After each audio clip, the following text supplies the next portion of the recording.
Okay, so here's something. When we do shadow work, we're trying to really expose to our mind what we actually deep down think, like subconsciously what our psyche's been wrestling with and chewing on forever. And it's the reason it's so hard to do is because we don't want to. we don't want to go there. We don't want to feel those feelings, and we definitely don't want to believe what that is making us think. So it's natural that we're not going to want to go there.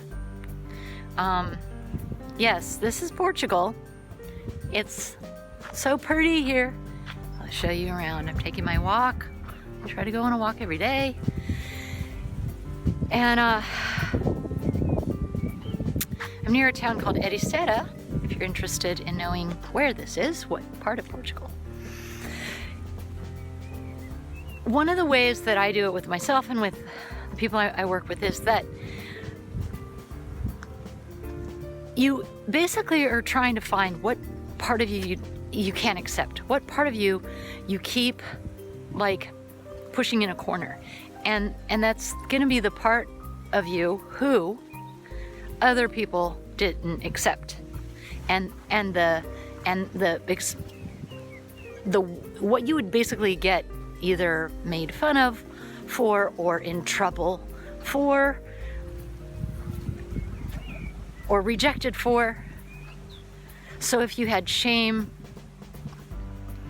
put on you or guilt, those are different, but shame or guilt or just flat out rejection, which would feel like sadness, or you got in trouble, so you had anger coming at you, then you're gonna probably have developed some kind of way of dealing with the circumstances of life, managing your circumstances so that you cannot have to feel that again. And so shadow work is so cool because I feel like a lot of people miss this point. And because it's hard to do on ourselves, it's hard to like remember to do it to ourselves, but is to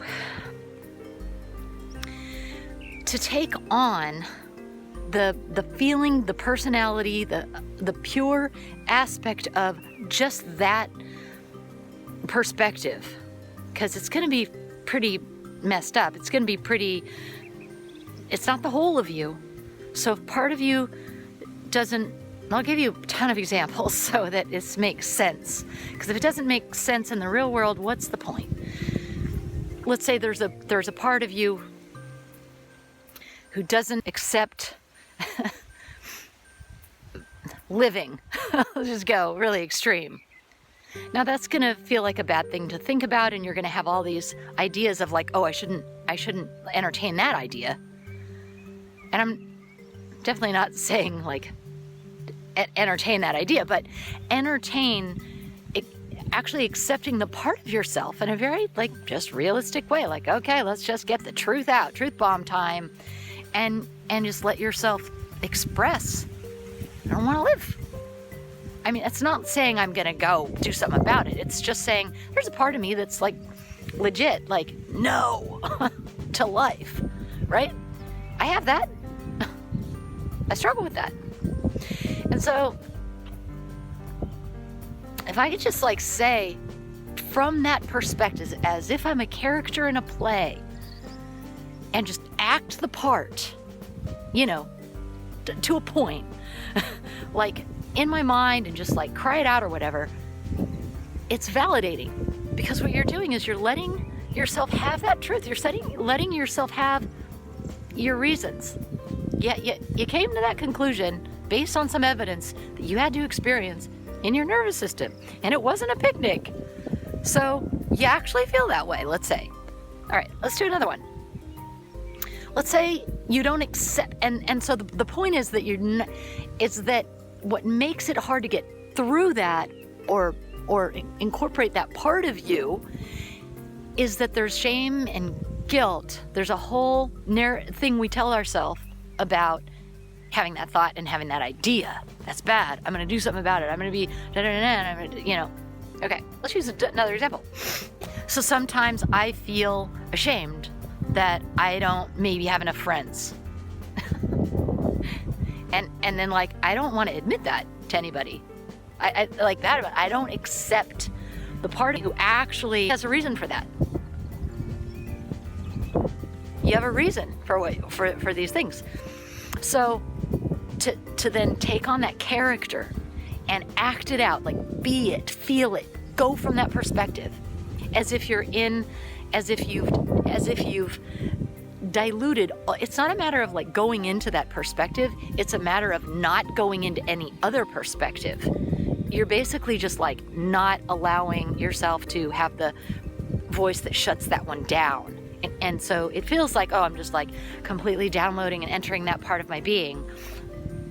Well, okay, I guess that's how it is. It's 6 of one, half dozen the other. But personally, the way I experience it is, it just really more feels like I'm fielding the other side. I'm like just pushing them away. Like, no, we're not going to be the part. We're not going to have the voice that says I can't have this thought or this feeling, until you're just like, it takes practice, because it's not something your mind is conditioned to do at all. It's like a whole new thing. Like, imagine, like, just you've never done a cartwheel and you're learning how to do a cartwheel. You have to like practice it 100,000 times before you can just like. So it's the same thing when you're going into a part. Your mind is naturally gonna like fall. You're not gonna be able to go into that part, because you're used to, whenever you have that feeling. Well, I don't know. I do.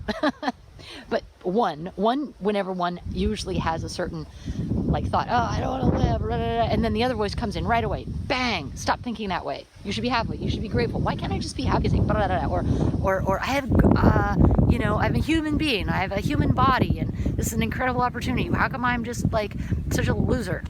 How come I just like can't do anything right? Now that's another part. The one part is trying to shut the other part down. Eventually you silence them all, and you just continually stay pure with the one and speak from that perspective with somebody or by yourself. I love to do this by myself. And get it out. Get your truth. Land on the fact that you actually feel that way, and the realization that your psychology and your nervous system, your body, physiologically, and your mind and your wiring have been dealing with this, and have been actually, there is a certain things that'll cause you to go right into that mode of thinking and being for a reason, because you've experienced traumatic events that made you feel that way. That gave you the conclusion, that made you think the thought and have a whole evolved coping strategy to deal with that problem. So that's shadow work. That's one part. That's one way to do shadow work. It's simply, it's not easy, but it's simply finding the part of you can't accept. And if you just feel icky and you don't know what that is, you just know you don't feel good. You don't feel good about yourself. Think about, well, what do other people not accept me for? What have I experienced in my lifetime? Go back to your childhood, and think, when was I embarrassed? When was I shamed? And when was I rejected? When did those things happen to me? Realistically, in real time.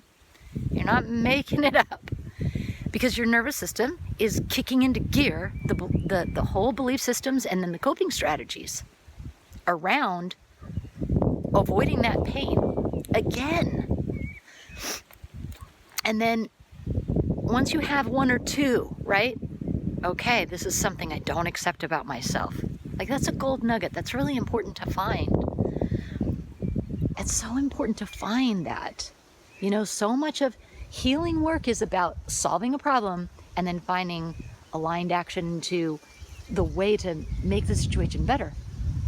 And I find in order to even get to that spot, it's just like 2/3 of the thing for me, and in my experience with other people, is actually landing on the truth of your nervous system and then finding your own acceptance. It's like a function in your mind. It's like a different thing, mode that you click into when that happens. Because in the recollection of it, oh my God, I actually really think this way, and maybe here's some situations that led me to think that way, and then can I accept myself for having this perspective? That right there, can I accept myself for having this perspective? You should really ask yourself that question non-derogatorily, like actually like you don't know the answer, because you have the right to say no. I've done that. Like, do I accept myself for, not being able to make friends as many as I want or how I want? And then I'll be like, no, I don't accept that. And that's good too, because now you've got another thing you don't accept. Now you have 2 things you don't accept. You don't accept that you're not making friends, and you don't accept... Oh, that's one thing. Sorry. Okay, so that's one thing. You're not accepting yourself. Oh wait, that's 2 things. So you're not accepting that you're not making friends, and you're not accepting yourself for having that perspective. They're different. Because what would happen if you could accept yourself for having that perspective? Because that's a big deal. That's actually the whole deal. Because, yeah, if you can accept yourself, that's hard. That's the hard part. That's the hard part. How do you accept yourself for something that other people haven't accepted you for? We need to see it reflected in the environment. Our ability to like ourselves in general as a function is based on largely the fact that we learned how to do that. We saw other people accepting us and loving us, and we got to be like, oh, yay. And some people didn't get a whole lot of that. So it's not their fault at all. Can I accept that about myself? You want to ask that so honestly, because then it gives you another opportunity to click into that function of just super vulnerable. Forget like being authentic with other people.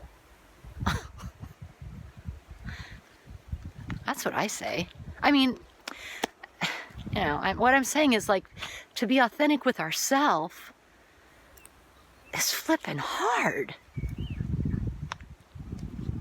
And can your mind click into that space of, oh, I think and feel that way. Well, what's my relationship to myself? Having that perspective. And if you're like, me, loser,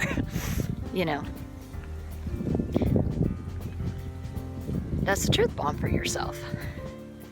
And what I'm saying is, landing on that truth bomb for yourself is when you click into a new, acceptance. It's all about acceptance.